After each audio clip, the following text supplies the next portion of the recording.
नमस्कार, आप देख रहे हैं हमारा खास कार्यक्रम प्रार्थना हो स्वीकार। आपके साथ मैं हूं सुनीता राय शर्मा। सावन में एक महीने भोलेनाथ और माता पार्वती की उपासना के बाद भाद्रपद में कजरी तीज की तिथि पर पूजे जाएंगे गौरी शंकर।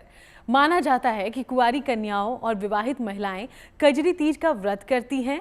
विवाहित महिलाएं पति की लंबी उम्र और सुख समृद्धि के लिए व्रत रखती हैं, तो वहीं कुंवारी लड़कियां मनचाहे वर की प्राप्ति के लिए ये व्रत करती हैं। आज हम जानेंगे क्या है कजरी तीज का विधान और क्यों ये व्रत सौभाग्य का प्रतीक माना जाता है। ये सब कुछ विस्तार से जानेंगे आज की इस खास पेशकश में। शिव पार्वती की उपासना करेगी कल्याण।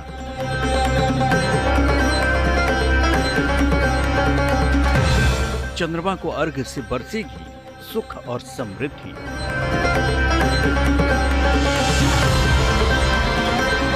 कजरी तीज पर दान दिलाएगा कष्टों से मुक्ति।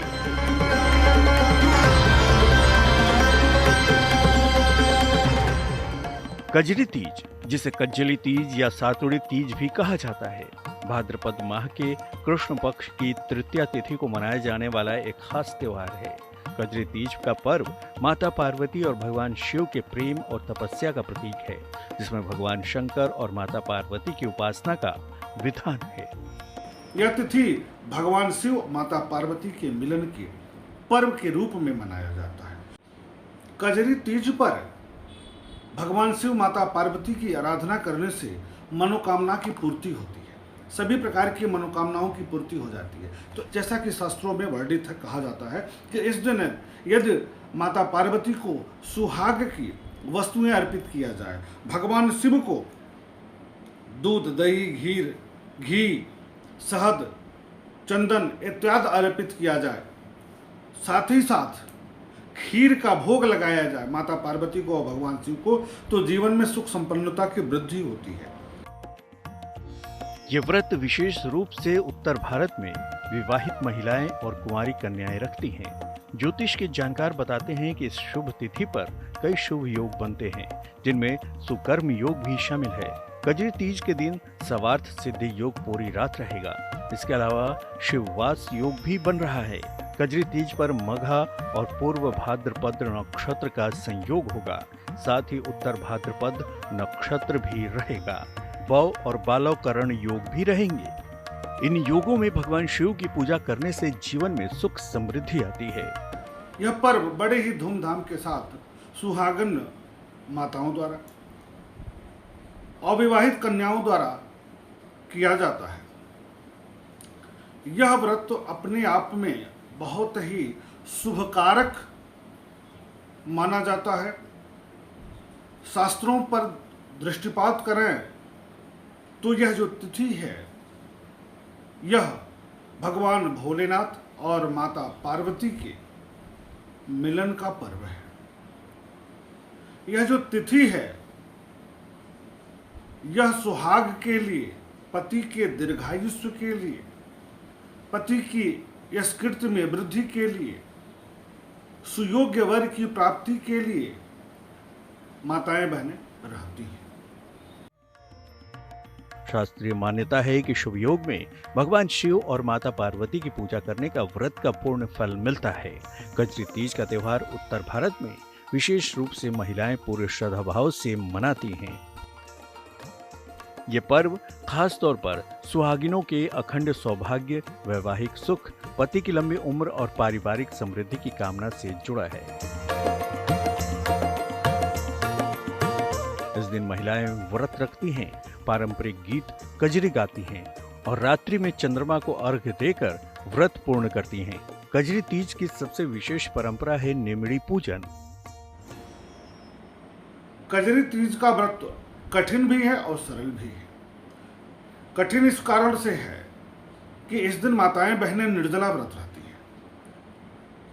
सूर्योदय पूर्व से लेकर के और चंद्रमा को अर्घ्य देने तक जल भी ग्रहण नहीं करती हैं। इस कारण से यह कठिन व्रत हो जाता है। सरल इसलिए है कि इसमें पूजा का विधान बहुत सरल है। कम पूजा करके भी भगवान भोलेनाथ, माता पार्वती का आशीर्वाद प्राप्त किया जा सकता है। इस दिन माता पार्वती, भगवान शिव के साथ साथ नीमड़ी माता के पूजन का भी विधान शास्त्रों में बताया गया है। इसमें महिलाएं नीम की डाली को देवी के रूप में पूजती हैं। शास्त्रों में नीम को रोगनाशक और वातावरण को शुद्ध करने वाला वृक्ष माना गया है। महिलाएं नीम को माता का स्वरूप मानती हैं। उनकी हल्दी, रोली, चूड़ी, सिंदूर और सुहाग की अन्य चीजों से पूजा करती हैं। ये पूजन सौभाग्य और संतान के सुख का प्रतीक होता है। अक्षत, चंदन, रोली, अबीर, गुलाल, पंचामृत, पंचमेवा, घी, धूप, दीप, नैवेद्य, मौसमी फल, मिष्ठान इत्यादि के साथ इनकी पूजन कर लेना है आपको। पूजन के उपरांत कजरी तीज की कथा का पाठ करना है और श्रवण करना है। उसके बाद रात्रि के समय में दिन भर व्रत रहना है निर्जला। रात्रि के समय जब चंद्रमा का दर्शन हो जाए, चंद्रमा दिखने लगे तो उनको अर्घ देना है। अर्घ देने के उपरांत पति के हाथों से पानी पीकर व्रत को तोड़ना है, अर्थात व्रत का पारण कर लेना है। ये विधान है, ये सरलतम विधान है। मान्यता है कि इस तिथि पर नीम की पूजा करने से घर की नकारात्मकता दूर होती है और रोग शोक से रक्षा मिलती है। ग्रामीण इलाकों में महिलाएं झूला झूलते हुए पारंपरिक गीतों के माध्यम से नीमड़ी माता से सुख और सौभाग्य की कामना करती हैं। कजरी तीज का व्रत पति की लंबी आयु और सुखी वैवाहिक जीवन के लिए रखा जाता है। इस व्रत को करने से मनचाहे वर की प्राप्ति होती है।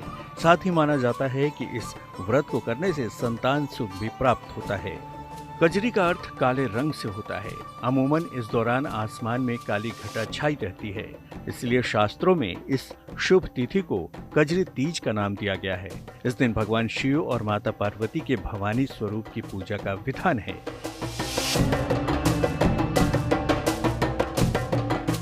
कथा है कि इस दिन देवी पार्वती पहली बार भगवान शिव से मिली थी।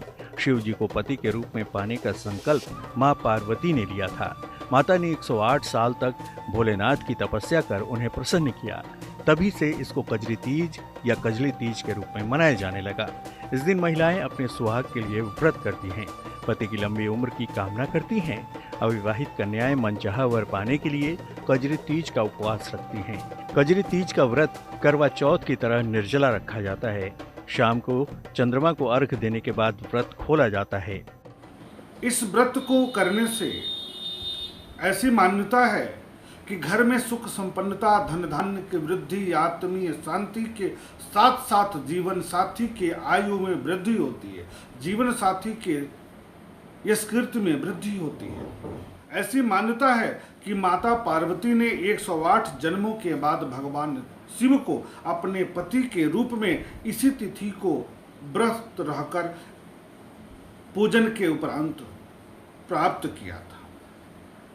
इस कारण से इस व्रत को, इस पर्व को अत्यंत ही महत्व प्रदान किया गया है शास्त्रों में।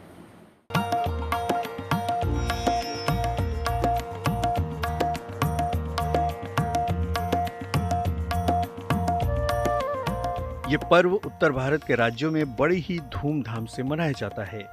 कजरी तीज व्रत पर जौ, चने, चावल और गेहूं के सत्तू बनाए जाते हैं और उसमें घी और मेवा मिलाकर कई तरह के भोजन तैयार होते हैं।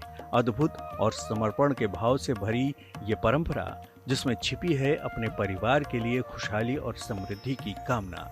तो आप भी विधि विधान से कजरी तीज का व्रत करके पा लीजिए गौरी शंकर का वरदान।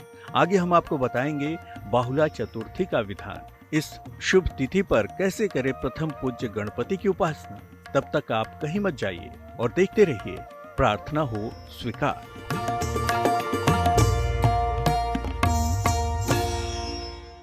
भाद्रपद महीने के कृष्ण पक्ष की चतुर्थी को बहुला चतुर्थी या हेरंब संकष्टी चतुर्थी के नाम से भी जाना जाता है। मान्यता है कि ये व्रत संतान की सुरक्षा के लिए किया जाता है। तो चलिए आपको बहुला चतुर्थी की महिमा और इस व्रत को करने का संपूर्ण विधान बताते हैं, जिससे आपका जीवन मंगलमय हो। बहुला चतुर्थी पूरे करेगी सारे अरमान। गणपति के पूजन से संतान होगी गुणवान। गौ माता के पूजन से दूर होगी संतान की बाधा। श्री कृष्ण की कृपा से ऐश्वर्य में होगी वृद्धि। भाद्रपद माह के कृष्ण पक्ष की चतुर्थी तिथि को बहुला चतुर्थी या बहुला चौथ के नाम से जाना जाता है। ये व्रत महिलाएं संतान की उन्नति और सुरक्षा के लिए रखती हैं। यह व्रत संतान की प्राप्ति, संतान की सुरक्षा के लिए, संतान से संबंधित किसी भी प्रकार की समस्या के लिए बड़े ही मनोभाव के साथ, श्रद्धा भाव के साथ किया जाता है। इस दिन माताएं व्रत करती हैं। इस दिन व्रत करने से जीवन में सौभाग्य की प्राप्ति होती है, संतान की बुद्धि में सकारात्मक रूप से वृद्धि होती है। मान्यता है कि इस दिन माताएं गाय और उनके बछड़े की पूजा करती हैं। इसी तिथि पर भगवान शिव और माता पार्वती की भी उपासना की जाती है। तो साथ ही पूजे जाते हैं भगवान कार्तिकेय और भगवान गणेश। मान्यता है कि इस दिन व्रत करने से संतान के जीवन में समृद्धि और खुशहाली आती है। चलिए अब आपको बताते हैं कि कब रखा जाएगा बहुला चतुर्थी का व्रत। भाद्रपद शुक्ल पक्ष की चतुर्थी तिथि 12 अगस्त को सुबह 8:40 पर प्रारंभ होगी, जिसका समापन 13 अगस्त को सुबह 6:35 पर होगा। इसलिए बहुला चतुर्थी का व्रत 12 अगस्त को रखा जाएगा। धर्मशास्त्री बताते हैं कि इस दिन माताएं अपने संतान की सुख और समृद्धि के लिए बहुला चतुर्थी का व्रत रखती हैं। माना जाता है कि इस दिन गौ माता की पूजा करने से सभी पापों से मुक्ति मिल जाती है, साथ ही उत्तम संतान की भी प्राप्ति होती है। चलिए अब आपको बताते हैं कि बहुला चौथ का व्रत कैसे रखना है। इस व्रत का विधान यह है कि इस दिन स्नान आदि से निवृत्त होकर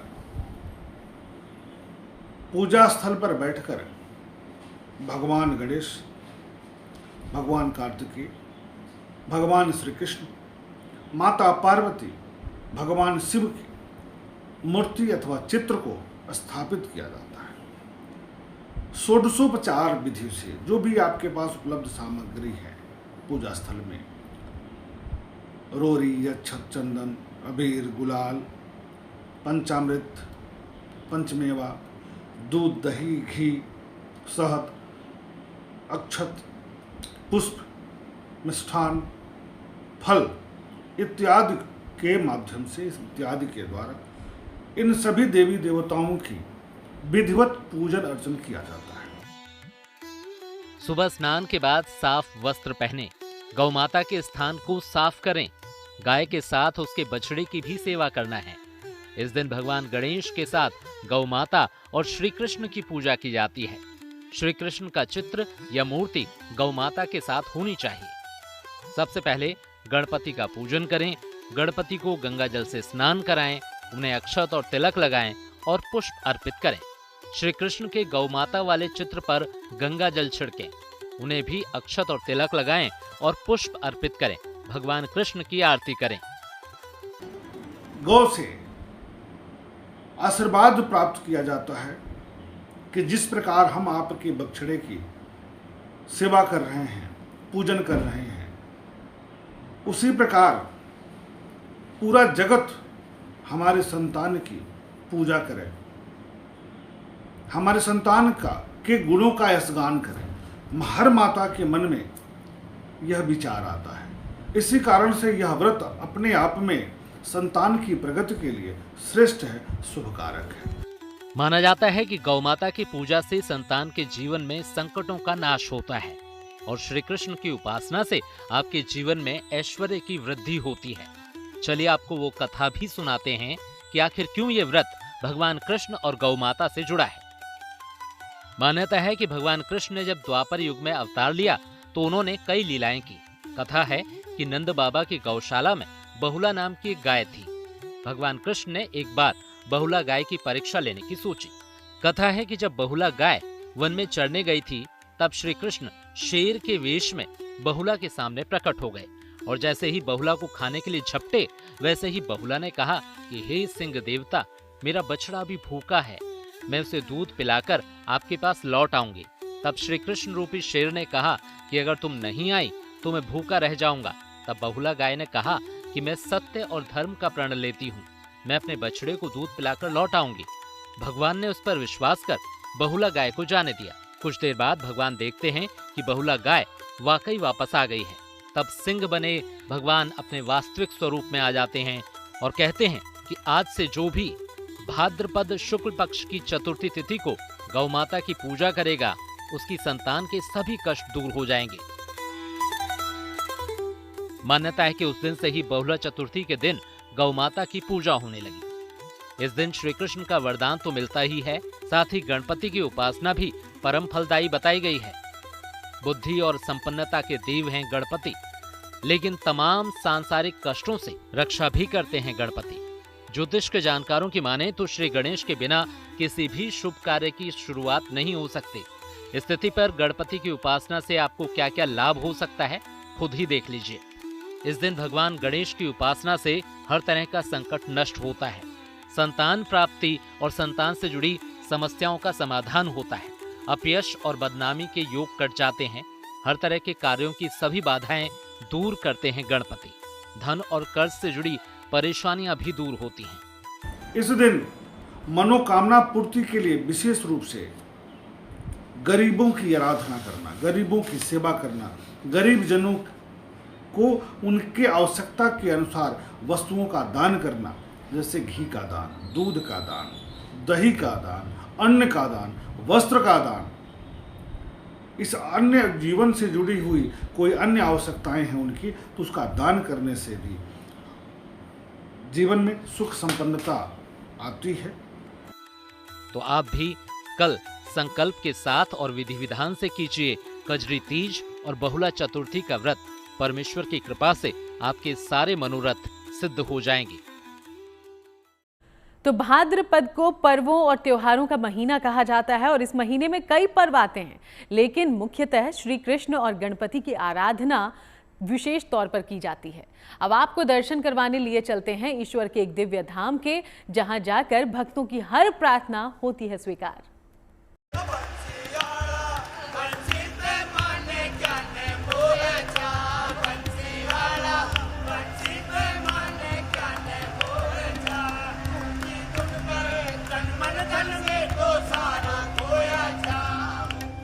वो कान्हा का दरबार है, जहां त्रिभंग मुद्रा में होते हैं मनमोहन के दर्शन। उस दरबार में राधा रानी के साथ विराजमान हैं गोविंद। इस दिव्य धाम में कान्हा सांवले स्वरूप में, घनश्याम रूप में भक्तों को दर्शन देते हैं। प्रेम, भक्ति, करुणा कन्हैया के सार हैं, जो जीवन को सही दिशा में जीने की प्रेरणा देता है। कृष्ण के इस दिव्य दरबार में आस्था के विश्वास और भक्ति की शक्ति साकार स्वरूप में साफ साफ दिखाई देती है। गोविंद जी महाराज ने मेरे को स्वयं ऐसे दर्शन दिए कि वो झूला झूल रहे थे। तो मेरी छोटी सी जिंदगी में मैं तो धन्य हो गया इनके दर्शन पाके। बहुत ही अच्छा लगता है यहाँ आके, बहुत दिल प्रसन्न होता है, मन को एक सुकून मिलता है दुनियादारी के झंझटों से बचा के। जय राधे राधे। स्थान की राजधानी जयपुर, जहां देवकी नंदन विराजते हैं गोविंद देव स्वरूप में। महलों और राजे रजवाड़ों के नगर जयपुर की सत्ता आज भी जिस राजा के हाथों में कही जाती है, वो इस मंदिर में अपनी दो सखियों और राधा रानी संग विराजमान गोविंद देव जी महाराज ही हैं। जयपुर के गोविंद देव के दरबार को राजस्थानी और ईरानी दो वास्तु शैलियों में बनाया गया है। जयपुर का यह कृष्ण मंदिर बिना शिखर का है। मंदिर का प्रार्थना हॉल 119 फीट लंबा है, जिसकी छत की डिजाइन इस तरह बनाई गई है कि इस हॉल में कोई भी खंभा नहीं है। मंदिर की इसी खूबी की वजह से इसका नाम Guinness book of world record में दर्ज है। गुलाबी नगरी का राजकाज आज भी गोविंद देव जी के नाम से ही चलता है। मान्यता है कि भगवान कृष्ण के इस स्वरूप की रचना उनके प्रपौत्र वज्रनाभ ने की थी। कहते हैं वज्रनाभ ने अपनी दादी से पूछकर भगवान कृष्ण की 3 प्रतिमाओं का निर्माण किया था। मान्यता है कि वज्रनाभ ने भगवान गोविंद देव प्रतिमा का मुख जिस तरह से बनाया वो हूबहू भगवान कृष्ण के मुख जैसी थी। इसलिए इस दरबार में जो कोई भी कान्हा के मुख को देखता है वो देखता ही रह जाता है। कान्हा आंखों के जरिए दिल में उतर जाते हैं। कान्हा का यह दरबार जयपुर के बसने से पहले ही स्थापित हो चुका था। पिछली 5 सदी से कान्हा यहाँ भक्तों का कल्याण कर रहे हैं। भगवान कृष्ण की यह प्रतिमा करीब 3 फीट से ज्यादा ऊंची है। भगवान गोकुलेश्वर इस दरबार में अपनी त्रिभंगी मुद्रा में विराजमान है।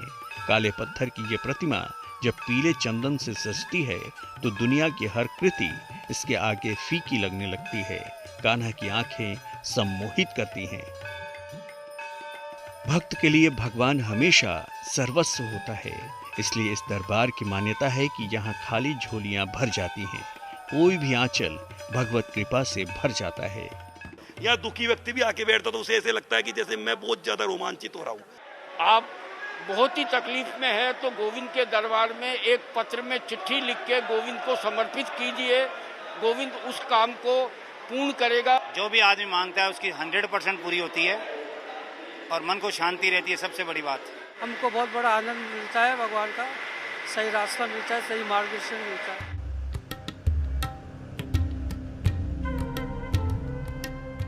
चांदी की ईंट पर खड़े गोपेश्वर इस धाम में राधा रानी के साथ नजर आते हैं। साथ में उनकी 2 सखियों के भी दर्शन भक्तों को प्राप्त होते हैं। इस गर्भगृह में कान्हा चांदी की गौ माता के साथ दर्शन देते हैं।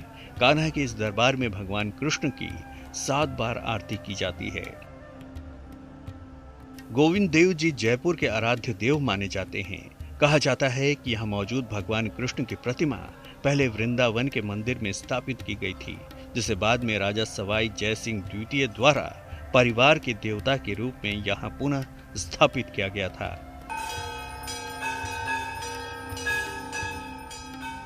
कान्हा को भोग के लिए 56 भोग की परंपरा निभाई जाती है। जब दरबार में सामने की ओर थालियों में राधा रानी और यशोदा नंदन के लिए तरह तरह की मिठाइयां और पकवान रखे जाते हैं। मंदिर की एक और परंपरा भक्तों के लिए खास है। वो ये कि यहाँ सिर्फ मंदिर में बने देशी घी के लड्डुओं का ही भोग लगता है। वैसे तो इस मंदिर में साल के हर दिन भक्तों का तांता लगा रहता है, लेकिन त्योहारों के साथ साथ जन्माष्टमी और हर महीने की एकादशी पर मंदिर की रौनक देखते ही बनती है। तो देखा आपने कैसे भाद्रपद में ये खास त्योहार इस पूरे महीने को और ज्यादा प्रभावी बनाते हैं। इसी के साथ खास पेशकश में फिलहाल इतना ही। देश दुनिया की बाकी तमाम अच्छी खबरों के लिए आप देखते रहिएगा GNT।